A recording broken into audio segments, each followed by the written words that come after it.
Hello दोस्तों, नमस्कार। स्वागत है आप सभी का हमारे यूट्यूब चैनल टारगेट विद श्रेष्ठ में। दोस्तों, यदि आप लोग चैनल पर नए हैं तो सबसे पहले चैनल को सब्सक्राइब करके बेल आइकन ऑन कर लीजिए, जिससे हमारी आने वाली हर वीडियोज आप तक पहुंच सके। दोस्तों, यदि वीडियो हमारी अच्छी लगे तो उसे लाइक करिएगा और दोस्तों में शेयर करना बिल्कुल भी मत भूलिएगा।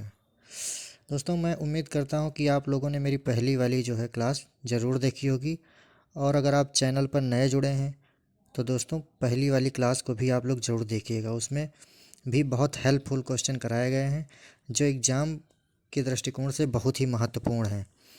आप लोगों ने अभी तक उस वीडियो को नहीं देखा है तो उसे ज़रूर देख लीजिए, क्योंकि जो वो क्वेश्चन मैं करा रहा हूँ, मैं ये ऐसी सीरीज चला रहा हूँ कि ऐसे उसमें क्वेश्चन हैं जो पहले किसी ना किसी एग्ज़ाम में आ चुके हैं या आगे भी उनके एग्ज़ाम में आने की उनकी प्रबल संभावना है। तो दोस्तों, ये जो मैं सीरीज चला रहा हूँ तो इसे डेली करते रहिए। और दोस्तों, अगर आप लोगों ने अपना प्यार दिया तो आगे भी ऐसे ही क्वेश्चन लाऊंगा जो एग्ज़ाम के दृष्टिकोण से ही महत्वपूर्ण होंगे। आप लोग जो ये क्वेश्चन कराए जा रहे हैं तो इन्हें डेली रिवीजन करते रहिए। आप लोग 4 से 5 दिन तक डेली रिवीजन करेंगे तो ये मान के चलिए कि कभी भी आपके सामने कोई क्वेश्चन आ जाता है ऐसा, तो आप तुरंत ही उस क्वेश्चन को सॉल्व कर लेंगे। उसमें कोई समस्या होने वाली नहीं है। ठीक है दोस्तों। दोस्तों, ये छोटा सा थॉट आप लोगों के लिए है कि 1 मिनट में ज़िंदगी नहीं बदलती है, पर 1 मिनट सोच कर लिया हुआ फैसला पूरी ज़िंदगी बदल देता है। इस बात को ध्यान से रखिएगा दोस्तों, ठीक है। क्योंकि अगर ये मान के चलिए इतना कंपटीशन ज़्यादा हो गया है, अगर आप लोग कुछ नया नहीं पढ़ेंगे, कुछ अलग से नहीं पढ़ेंगे, लोगों से हटके नहीं पढ़ेंगे, तो आप उन्हीं लोगों में शामिल हो जाएंगे। तो उन लोगों से एक सीट लेना ये कोई बड़ी बात भी नहीं है और कोई छोटी बात भी नहीं है, ये मान के चलिए, ठीक है। इसीलिए मैं कह रहा हूँ कि कुछ अलग पढ़िए और कुछ नया पढ़िए। डेली पढ़ते रहेंगे तो ज़रूर ही आपका सिलेक्शन निश्चित ही तौर पे हो जाएगा, ठीक है। तो चलिए क्लास को स्टार्ट करते हैं।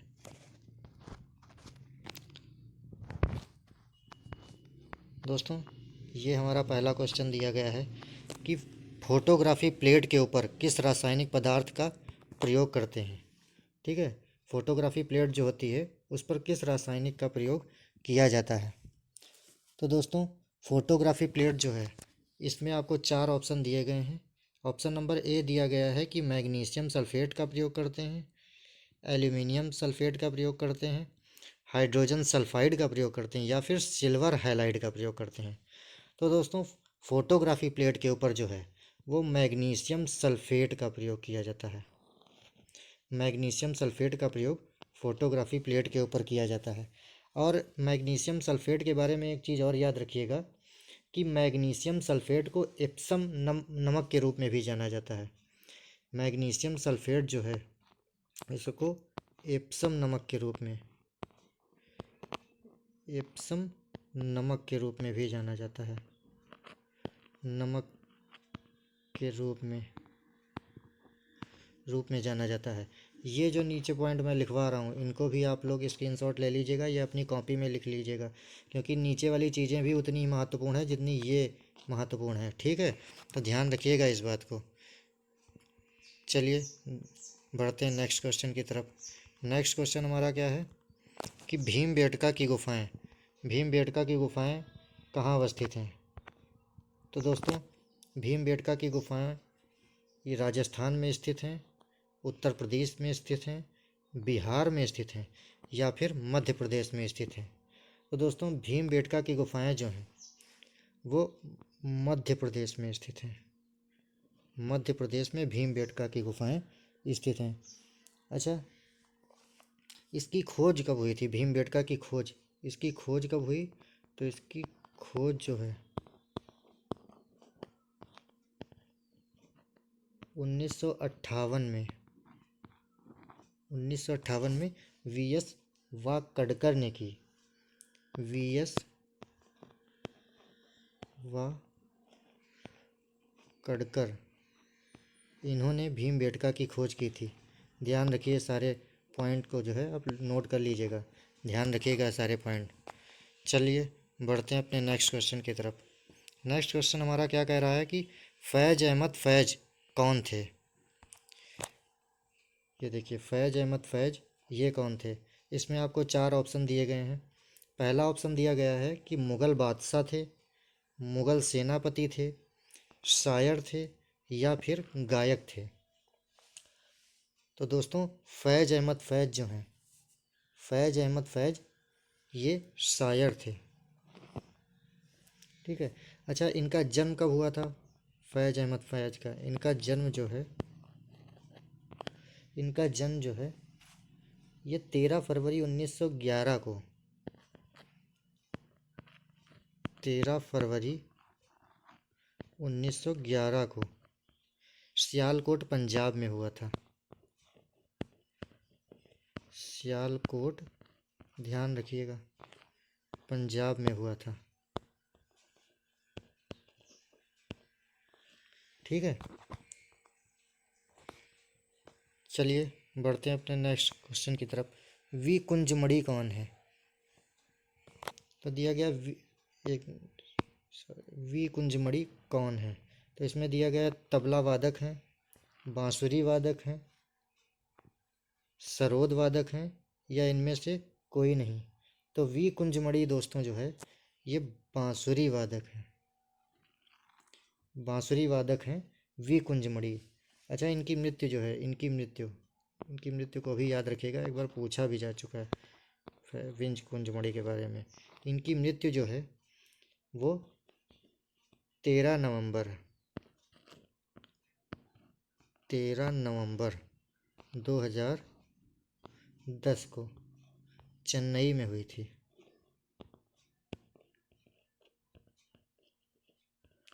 चेन्नई में हुई थी। ठीक है। वी कुंजमणि के बारे में याद रखिएगा। ये जो है वी कुंजमणि जो हैं ये बांसुरी वादक हैं, याद रखिएगा। ठीक है। चलिए बढ़ते हैं नेक्स्ट क्वेश्चन की तरफ। नेक्स्ट क्वेश्चन हमारा क्या कह रहा है, ज्योति भट्ट किस विद्या से संबंधित हैं। ज्योति भट्ट जो हैं ये किस विद्या से संबंधित हैं। तो इसमें आपको चार ऑप्शन दिए गए हैं। पहला ऑप्शन दिया गया है पेंटिंग से संबंधित हैं, मूर्तिकला से संबंधित हैं, संगीत से संबंधित हैं, या फिर प्रिंट मेकिंग से संबंधित हैं। तो दोस्तों, ज्योति भट्ट जो हैं वो प्रिंट मेकिंग से संबंधित हैं। ज्योति भट्ट का संबंध प्रिंट मेकिंग से है। ठीक है। अच्छा, इनका जन्म कब हुआ था? ज्योति भट्ट जो हैं इनका जन्म कब हुआ था, ये भी पूछा जा सकता है। इनका जन्म कब हुआ था? तो याद रखिए, इनका जन्म 1934 को भावनगर गुजरात में हुआ था। भावनगर गुजरात में हुआ था।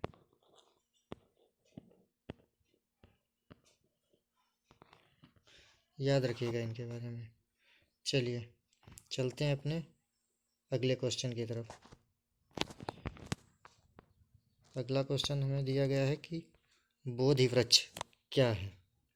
बोधि वृक्ष क्या है, इसमें आपको चार ऑप्शन दे दिए गए हैं कि आंवला है, आम का वृक्ष है, वट का वृक्ष है, या फिर पीपल का वृक्ष है।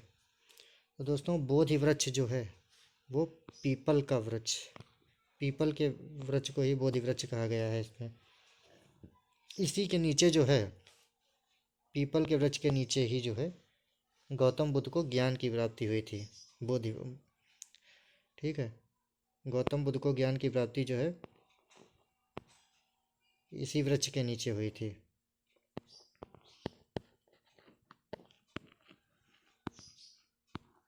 और बोधि वृक्ष को जो है ये पीपल का वृक्ष था, ये याद रखिएगा।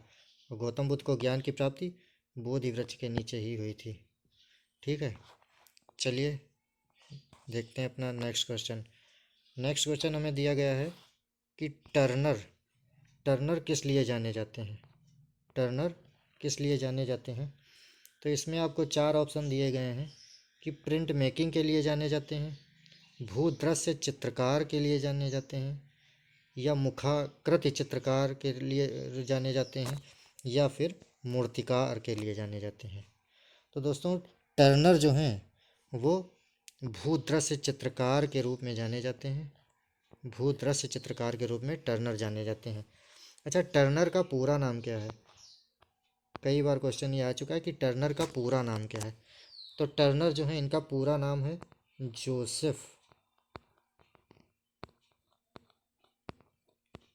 जोसेफ मिलार्ड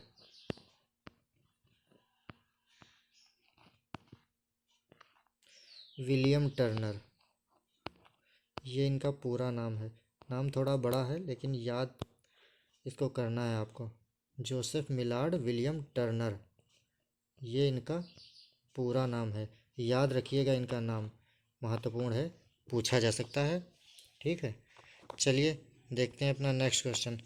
नेक्स्ट क्वेश्चन हमें दिया गया है, इनमें से जर्मन दार्शनिक कौन है? जर्मन दार्शनिक के बारे में पूछ रहा है कि इनमें से जर्मन दार्शनिक कौन है। तो अल्बर्ट ड्यूरर हैं, दांते हैं, वार्मगार्टन हैं, या फिर क्रोचे हैं। तो दोस्तों जर्मन दार्शनिक जो हैं इनमें से वो बामगार्टन है। बामगार्टन जर्मन दार्शनिक है। अच्छा, इनका जो है जन्म कब हुआ था? बामगार्टन है, इनका जन्म कब हुआ था? तो 17 जुलाई 1714 को बर्लिन,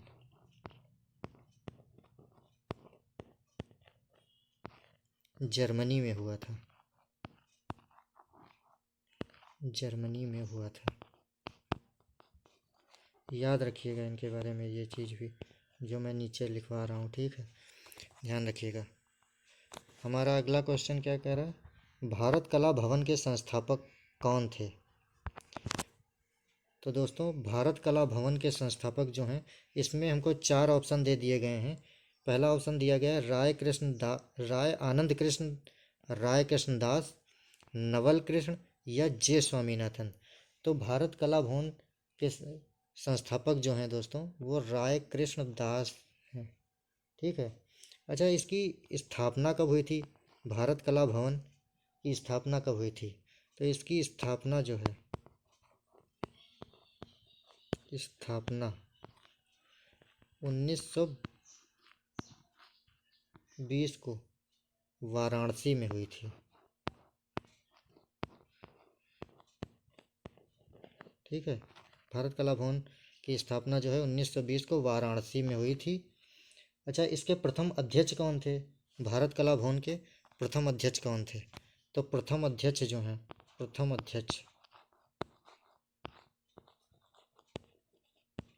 अध्यक्ष जो हैं ये रविन्द्रनाथ टैगोर थे। याद रखिएगा, प्रथम अध्यक्ष और प्रथम उपाध्यक्ष भी याद रखिएगा। प्रथम अध्यक्ष इसके जो हैं रविन्द्रनाथ टैगोर थे और प्रथम उपाध्यक्ष जो हैं, भारत कला भवन के प्रथम उपाध्यक्ष जो हैं, प्रथम उपाध्यक्ष इसके जो हैं ये अवनीन्द्रनाथ टैगोर थे। अवनीन्द्र नाथ टैगोर।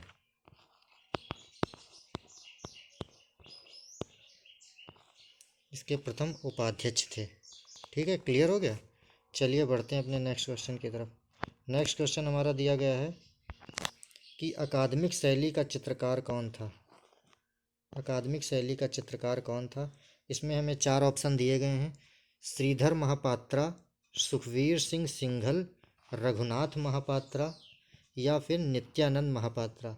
तो दोस्तों अकादमिक शैली जो है इसका चित्रकार जो है वो सुखवीर सिंह सिंघल, ये अकादमिक शैली के चित्रकार थे। ठीक है, याद रखिएगा सुखवीर सिंह सिंघल के बारे में।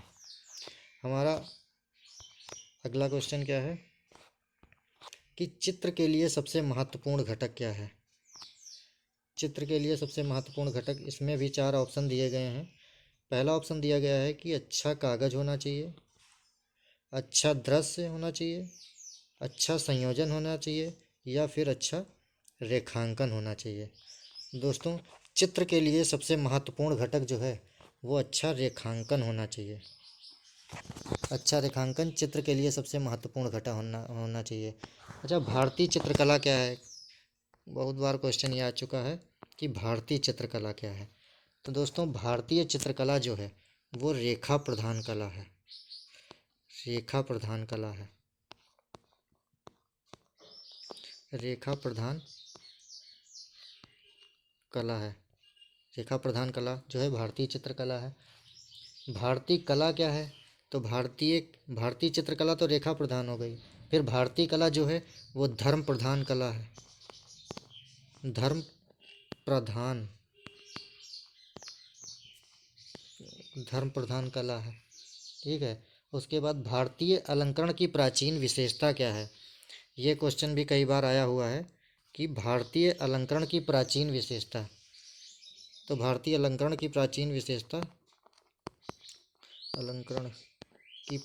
विशेषता जो है वो रेखा है। दोस्तों याद रखिएगा, भारतीय अलंकरण की प्राचीन विशेषता वो रेखा है।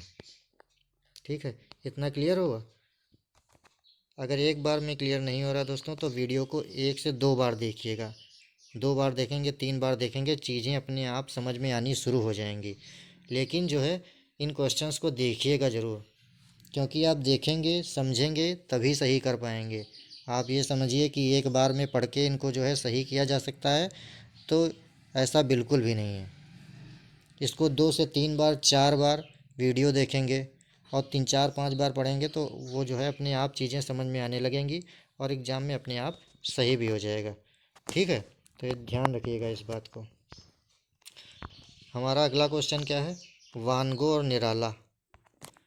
वानगो और निराला जो है इस पुस्तक के लेखक कौन हैं? तो इसमें दोस्तों 4 ऑप्शन दिए गए हैं।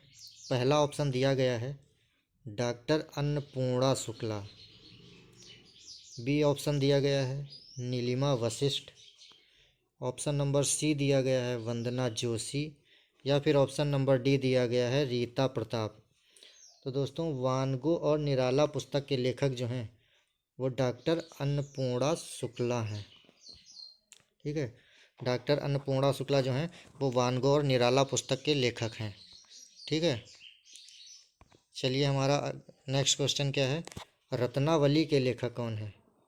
रत्नावली जो है इसके लेखक कौन है?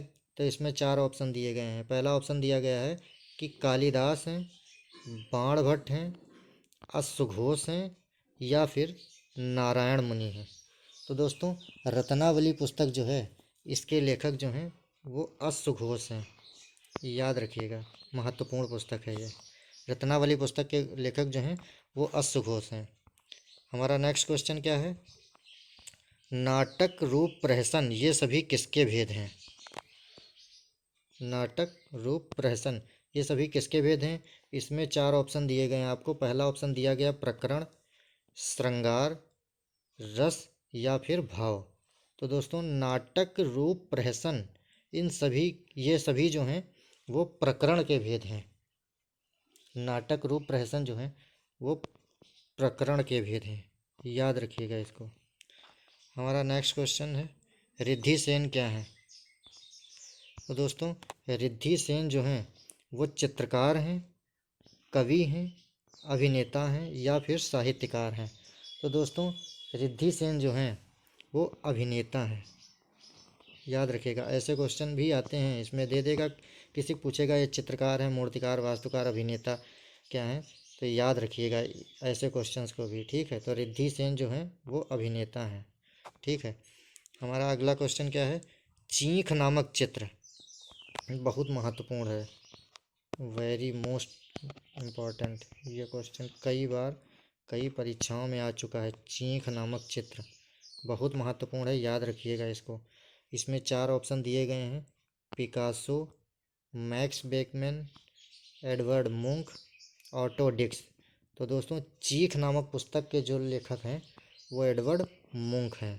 बहुत बहुत बहुत महत्वपूर्ण क्वेश्चन है, इसको याद रखिएगा। कई बार और कई परीक्षाओं में पूछा जा चुका है, इसके आने की जो है प्रबल संभावना है, ध्यान रखिएगा। फिर आउटडोर पेंटर के रूप में जाने जाते हैं। तो आउटडोर पेंटर के रूप में जो है वो कौन जाने जाते हैं? इसमें 4 ऑप्शन दिए गए हैं आपको। पहला ऑप्शन दिया गया है राजा रवि वर्मा, एस.एच. रजा, एम.एफ. हुसैन या फिर राम किंकर बैज। तो दोस्तों आउटडोर पेंटर के रूप में जो हैं वो राजा रवि वर्मा जाने जाते हैं। राजा रवि वर्मा आउटडोर पेंटर के रूप में जाने जाते हैं। ठीक है। अच्छा, नेक्स्ट क्वेश्चन हमारा क्या दिया है? पैरागन ग्रंथ के लेखक कौन है? तो पैरागन ग्रंथ के लेखक कौन है? तो इसमें 4 ऑप्शन दिए गए हैं। विंची हैं, बोतिचेल्ली हैं, अल्बर्ट ड्यूरर हैं या फिर पेरुगिनो हैं। तो दोस्तों पैरागन ग्रंथ के लेखक जो हैं वो लियोनार्डो दा विंची हैं। ध्यान रखिएगा। ठीक है, लियोनार्डो दा विंची जो हैं ये महत्वपूर्ण कलाकार हैं। इनके बारे में भी ऐसा कोई एग्ज़ाम नहीं है जो आता ना हो, तो विंची को ज़रूर याद रखिएगा। ठीक है। कैसी लगी दोस्तों हमारी वीडियो? आप कमेंट करके बताइएगा। आप लोग कमेंट करेंगे तो मुझे पता चलेगा कि मैं जो क्वेश्चन ला रहा हूँ आपके लिए हेल्पफुल हैं या नहीं है। ठीक है, आप बताइए। बाकी ये सारे क्वेश्चन जो मैं करा रहा हूँ ये परीक्षा के दृष्टिकोण से बहुत महत्वपूर्ण है। इनको आप ज़रूर जो है तैयार कर लीजिएगा। और तैयार करने का मतलब ये नहीं एक बार पढ़ लिया आप क्वेश्चन सही कर लेंगे, ऐसा कुछ भी नहीं है। 3 से 4, 5, 10 बार आप पढ़ेंगे तब जाके चीज़ें तैयार होंगी, क्योंकि लोग आपसे बहुत ज़्यादा आगे हैं। आप जितना सोचेंगे भी नहीं उतना वो लोग पढ़ते हैं। तो जब तक आप बराबर में उनके नहीं होंगे, उनसे एक कदम आगे नहीं होंगे, तब तक कैसे काम चलेगा? इसलिए ध्यान रखिएगा, अपनी पढ़ाई को कंटिन्यू रखिए, ये क्वेश्चन सॉल्व करते रहिए। बाकी हंसते रहिए, मुस्कुराते रहिए। मिलते हैं नेक्स्ट वीडियो में।